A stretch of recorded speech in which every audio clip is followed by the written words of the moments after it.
You're listening to a production of the National Media Archive. To learn more or volunteer, go to nationalmediaarchive.com.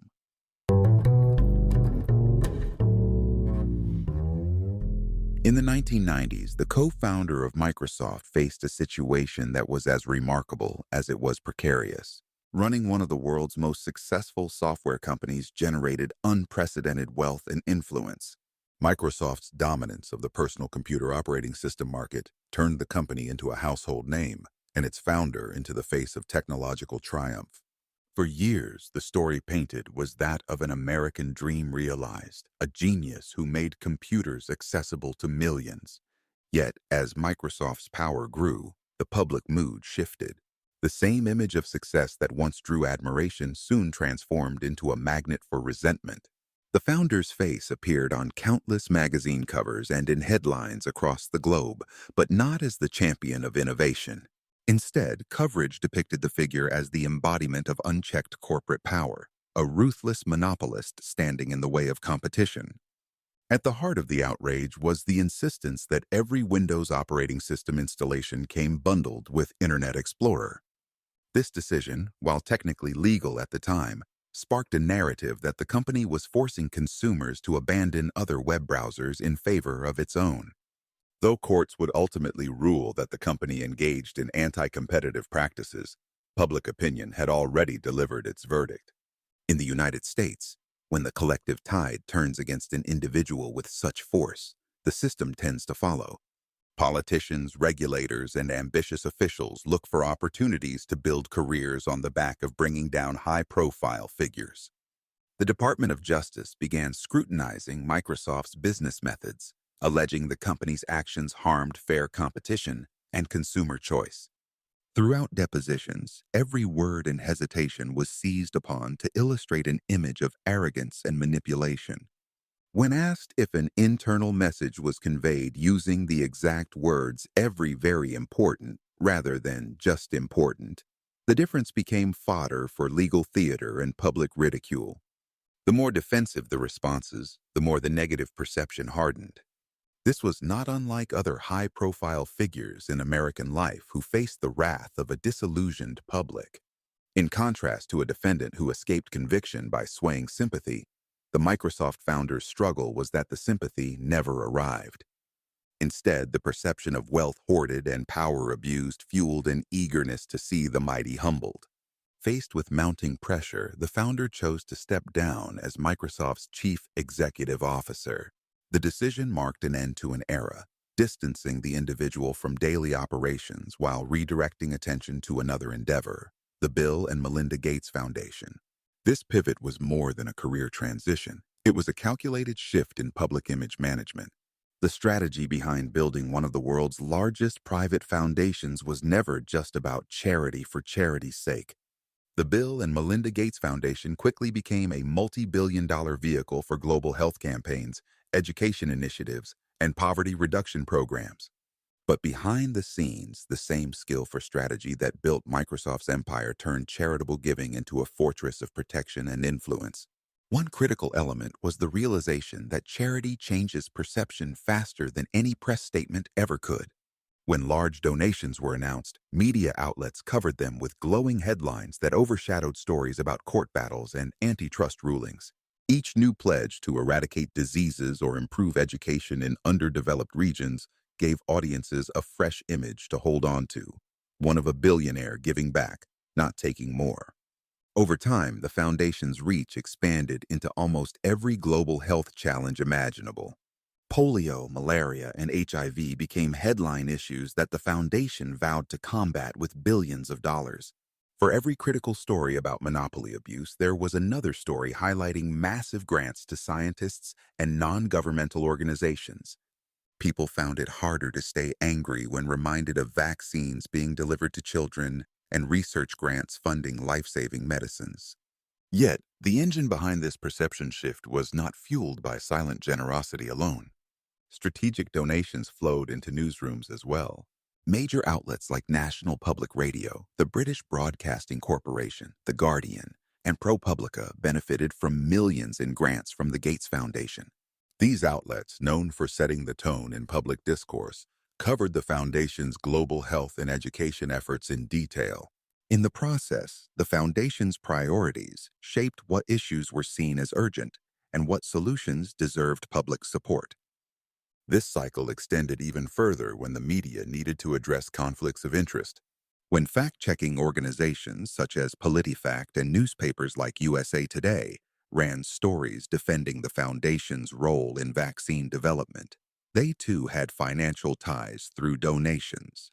Fact checks assured audiences that conflicts of interest were overblown, even when tax documents indicated investments in the very pharmaceutical companies profiting from the solutions being promoted.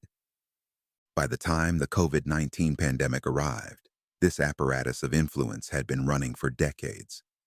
When news networks searched for credible voices to explain what the pandemic response should be, the Gates Foundation's name and reputation as a champion of public health put its co-founder at the center of global coverage. Again and again, major outlets turned to the Foundation's leadership to weigh in on vaccine rollouts, treatment accessibility, and policy direction. While the public heard consistent messages about making vaccines accessible worldwide, behind closed doors, decisions told another story. Moves to lift patent restrictions on COVID-19 vaccines faced strong resistance. The Foundation's quiet position ensured that pharmaceutical companies retained exclusive rights to manufacture and distribute the formulas, locking in billions in potential profit. Investments tied to these same companies sat in the Foundation's portfolio. Such contradictions rarely gain traction in mainstream conversations. Media outlets receiving Foundation grants ran favorable coverage of the Foundation's efforts to save lives. Meanwhile, occasional critical stories were balanced with high-profile reports of billion-dollar pledges for future research or new partnerships in developing nations. Each announcement reset the narrative, overshadowing moments of scrutiny. Beyond public relations, the charitable structure brought tangible legal and financial benefits. Tax regulations required private foundations to distribute only 5% of their assets annually. The remaining 95% could be invested freely, generating returns that often matched or exceeded the value of grants. This system ensured that the Foundation's wealth continued to grow, sustaining its influence indefinitely. Family members and associates could hold paid positions within the Foundation, giving them lifetime roles with generous compensation. Unlike direct personal spending, these salaries operated within the framework of charitable administration, remaining compliant with tax codes while reinforcing family wealth and status. The Foundation became a blueprint that inspired other billionaires to follow. The Giving Pledge, a campaign to encourage the ultra-wealthy to donate at least half their net worth, attracted names like Warren Buffett, Elon Musk, and Jeff Bezos. These pledges created a powerful narrative, billionaires as guardians of global welfare, positioning themselves as generous stewards of resources that might otherwise attract resentment. When the COVID-19 pandemic swept across every continent, the vast machine built over decades showed just how deeply strategic charity could shape a single individual's legacy. Every hour of television news carried segments quoting the same Foundation's voice, repeating the same lines about global recovery and the promise of universal vaccination. Public health officials, political leaders, and journalists treated the words of this software magnate as gospel, despite no formal medical degree or background in epidemiology. The name that once dominated the conversation about antitrust law now shaped the global discourse about stopping a virus. Beneath this surface of goodwill, the structures laid out by the Foundation revealed their deeper function. Pharmaceutical companies developing COVID-19 vaccines stood to make unprecedented profits, guarded fiercely by intellectual property protections that ensured manufacturing secrets stayed locked away. Developing nations asked for a patent waiver to produce vaccines locally, but that push faced heavy resistance. Resistance shaped in no small part by the Foundation's quiet lobbying and influence. Documents showed the Foundation held investments in companies that would benefit directly from continued patent protection. Newsrooms that received Foundation grants published articles highlighting the Foundation's commitment to health equity, while often minimizing the contradictions embedded in its business ties. Fact-checking columns waved away public concerns, repeating carefully shaped explanations that sounded neutral but carried the same message the foundation's own statements carried. The approach worked. The person who had once faced the threat of jail time for monopoly practices now stood as one of the world's most trusted public figures on health. In the eyes of millions, this transformation had been so complete that few remembered the era of Microsoft's courtroom battles or the brutal depositions dissecting every memo about Internet Explorer. Yet the benefits of this vast structure stretched well beyond the pandemic. Each dollar directed through the foundation operated under tax codes that turned the charitable machine into a perpetual growth engine. Because the foundation only needed to distribute a fraction of its assets each year, the rest could sit invested in stocks, bonds, and funds that delivered returns well beyond the required minimum. The money stayed within a world carefully designed to look like a giant act of giving while functioning as a fortress.